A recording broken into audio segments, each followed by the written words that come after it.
BNP যে একটা সত্যিকারের একটা রাজনৈতিক দলে পরিণত হয়েছে তার মূল কারিগর কিন্তু এই দেশের নেত্রী বেগম খালেদা জিয়া।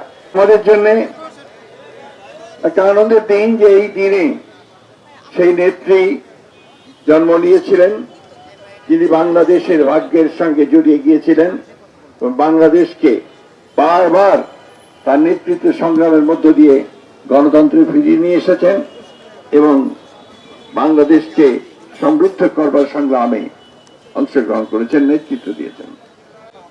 আমি বক্তব্য এতটুকু বাড়াবো না, আমি শুধু এটুকু বলতে চাই যে আজকে বিএনপি যা একটা গণতান্ত্রিক দেশ, গণতান্ত্রিক দল, এবং যে দীর্ঘ সংগ্রাম লড়াই করে বিএনপি যে একটা সত্যিকারের একটা রাজনৈতিক দলে পরিণত হয়েছে তার মূল কারিগর কিন্তু এই দেশের নেত্রী বেগম খালেদা জিয়া।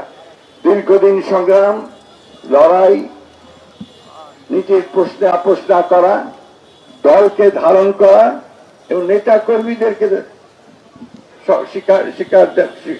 স্বীকৃতি দেওয়া, এই মহান নেত্রী আমাদের মাঝে আছেন। কিন্তু তার কাজ, তার প্রেরণা আমাদেরকে সব সময় অনুপ্রেরণা যোগায়। আমরা আজকের এই দিনে আমরা সবাই এই শপথ নেব যে বিএনপিকে আমরা সত্যিকার অর্থেই একটা এমন একটা গণতান্ত্রিক দলে পরিণত করতে চাই যে সত্যিকার অর্থেই বাংলাদেশকে নেতৃত্ব দিতে সক্ষম হবে।